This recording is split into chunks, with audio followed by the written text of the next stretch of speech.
kako po domače razložiti dogajanje v slabi banki. Vaš sosed gradita hišo. Vsak je vzel 100 000 evrov posojila, kredita na banki. Vi ga odplačujete vsak mesec, 20 ali 30 let, vsak mesec zapored in ste priden plačnik.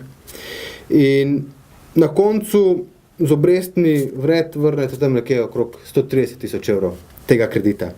Toliko vas je stal ta kredit, ki ste ga najeli pred 20-30 leti. Ampak glej, imate pa soseda, ki ima določene zveze, povezave in kredita za hišo odplačuje samo prva leta, z mestnimi obdobji malo ga ne, potem pa se odloči, da mu tega kredita ne bo potrebno več odplačevati. Iz takšnih in drugačnih razlogov. Torej kredita ne vrača, posledično nastane iz tega slaba terjatev. In imamo sistem, ko pač banka hišo zapleni, slabo terjatev bi v tem primeru našem prenesla na slabo banko, ampak pozor, s tem nekje 50% popustom. Ne? Tako se bi banka povezavi slabo banko odločila. In zato to hišo od banke vidi priložnost ta sosed, ne, da je njegov prijatelj odkupi. Spet s določenim popustom. In on še naprej živi v tej hiši.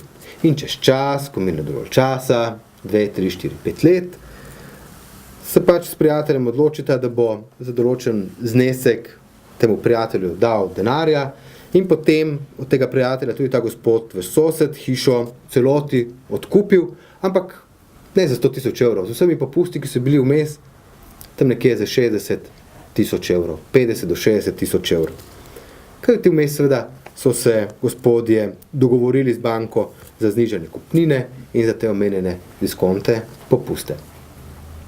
Vi ste pošten državljan, redno plačujete stvari in v celoti odplačate kredit, imamo pa sistem v tej državi, ko nekaterim podjetjem tega v preteklosti ni bilo treba in je slaba banka v teh primerih služila tudi tako, da so se podjetja šla na slabo banko, nekatera po krivici, nekatera pa načrtno, da so se razdolžila in se potem poceni nazaj odkupila.